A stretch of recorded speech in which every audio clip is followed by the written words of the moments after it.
வணக்கம் and welcome to Dileesh பார்வை. இந்த வீடியோல நம்ம பார்க்க போறது மாரிசன் படத்தோட ரிவ்யூ. டைரக்டர் சுதீர் சங்கருக்கு இது டைரக்ஷன்ல 3வது படம். கடைசியா அவரோட 2வது படத்தை மலையாளத்துல 2014 இயக்கியிருக்காரு. அதுக்கப்புறம் 3வது படம் இப்பதான் பண்றாரு. இவ்வளவு கேப்புக்கு அப்புறம் இயக்கி இருந்தாலும் இந்த படம் ஓரளவு நல்லா வந்திருக்குன்னு சொல்லலாம். அதுக்கான கிரெடிட்ஸ் இந்த படத்தோட ரைட்டர்ஸ் கிருஷ்ணமூர்த்திக்கும் போகும்னு நினைக்கிறேன். அல்சைமர் டிமென்ஷியா அப்படிங்கிற ஞாபக மறதி வியாதி இருக்க வடிவேலுவை ஏமாத்தி பணம் பறிக்கிற முயற்சியில ரோட் ட்ரிப் கூட்டிட்டு போறேன்னு ஊரா கூட்டிட்டு போறாரு திருடனா வர ஃபகத் ஃபாசில். இவங்க போற பயணத்துல வர ட்விஸ்ட் அண்ட் டர்ன்ஸ் தான் கதை. மாரிசன் அப்படிங்கிறது ஆக்சுவலா நம்ம ராமாயணத்துல ராவணனுக்கு சீதை கடத்துறதுக்கு ஹெல்ப் பண்ற ஒரு கேரக்டர். அந்த கேரக்டரோட ஸ்ட்ரென்த்தே வந்து ஷேப் ஷிஃப்டிங் தான். அதாவது நினைச்சபடி உருவங்கள் மாத்திக்கிறது, ஒரு மானாவோ குதிரையாவோ அந்த மாதிரி. அதே மாதிரி இந்த படத்துல ஒரு கேரக்டர் ஆர்க்ல ஒரு ஷிஃப்ட் நடக்குது. ஓவராலா படத்தோட ஃபர்ஸ்ட் ஹாஃப்க்கும் செகண்ட் ஹாஃப்க்கும் ஒரு ஜானர் ஷிஃப்டே நடக்குது. அதனாலதான் இந்த படத்துக்கு மாரிசன் பேர் வச்சிருப்பாங்களோ.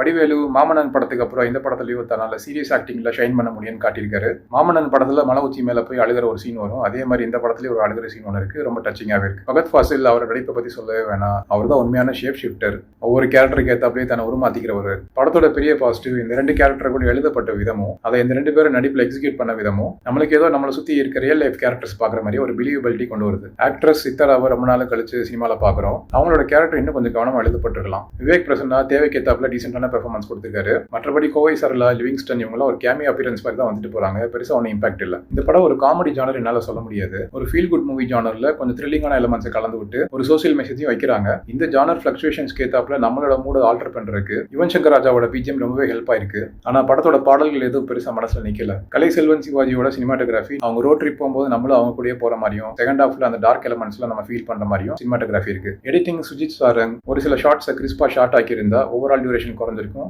கொஞ்சம் லேக் குறைஞ்சிருக்கும்னு நினைக்கிறேன். ஸ்டோரி டெல்லிங்ல ஒரு சில விஷயங்கள் மிஸ் ஆனாலும் ஸ்கிரீன் பிளேல லேயரா நிறைய ட்விஸ்ட் அண்ட் ரிவீல்ஸ் வச்சு படம் ஆரம்பிச்ச இடத்துல கிளைமேக்ஸ் வந்து முடியறது ஸ்மார்ட்டான மூவ். ஆக்சுவல் படத்துல கதையை சர்ப்ரைசிங் ஆகும், அன்பிரடிக்டபிளாகவும் வேற விதத்துல கொண்டு போனது வெகுஜன மக்களுக்கு விருந்து. இந்த கதையோட மூட், ஜானர், கேரக்டர்ஸோட ஆர்க் இதெல்லாம் ஒரு சில இடங்களில் டக்குன்னு ஷிஃப்ட் ஆகிற மாதிரி இருந்தது. அது ஆரம்பத்தில் கொஞ்சம் ஜாரிங்கா இருந்தாலும் போக போக பழகிடுச்சு. வடிவேலு இந்த படத்துல ஒரு 5 பேரை தேடி போறாரு. அந்த 5 பேருக்கு என்ன சம்பந்தங்கிறத காட்டவே இல்லை. அந்த 5 பேருக்கு என்ன ஆச்சு அப்படிங்கிறதையும் கொஞ்சம் கிளியரா காட்டிருக்கலாம். வேகமா பரபரப்பா கதை சொல்ல வேண்டிய இடங்கள்ல கூட ஸ்லோ பன் ஷார்ட்ஸா மலையாள படம் ஸ்டைல கொண்டு போனது கதையில காட்ட வேண்டிய ஒரு விஷயங்களை காட்ட முடியாம கடைசி வரைக்கும் போனதுக்கு காரணமா இருக்கலாம். இந்த மாதிரி ஒரு சில விஷயங்களால இன்கம்ப்ளீட் ஃபீலிங் வருது. ஓகே, ஓவரால் அந்த படம் எப்படி இருக்குன்னு பார்த்தோம்னா ஸ்டீரியோடைப்ஸ், கிளீஷேஸ், லாஜிக்கல் மிஸ்டேக்ஸ் இதெல்லாம் அந்த படத்துல இல்லாம இல்ல. இருந்தாலும் இந்த லீட் ஆக்டர்ஸோட பெர்ஃபார்மன்சஸ், சர்ப்ரைசிங்கான ஸ்கிரீன் பிளே எலமெண்ட்ஸ், படத்துல ஒரு இமோஷனல் சென்டிமெண்டல் சீன்ஸ், ஒரு ஸ்ட்ராங் சோஷியல் மெசேஜ், அப்புறம் எந்த ஒரு பில்டப் இல்லாம ஹீரோஸை ரொம்ப சாதாரணமா காட்டினாலும் மாசா எலிவேட் பண்ற விதம், இதெல்லாம் சேர்ந்து ஒரு ரீசெண்டான ஒன் டைம் வாட்சபிள் மூவியா இந்த படம் இருக்கு. இந்த படத்தோட மேக்கர்ஸ் இன்னும் கொஞ்சம் செதுக்கி வேலை பார்த்துட்டு இருந்தாங்கன்னா ஃபார் எவர் மெமரபிள் மூவியா இருந்திருக்கும். படத்துல வர வயலன்ஸ் அண்ட் மெச்சூரிட்டி தீம்ஸ்க்காக UA சர்டிபிகேட் கொடுத்திருக்காங்க.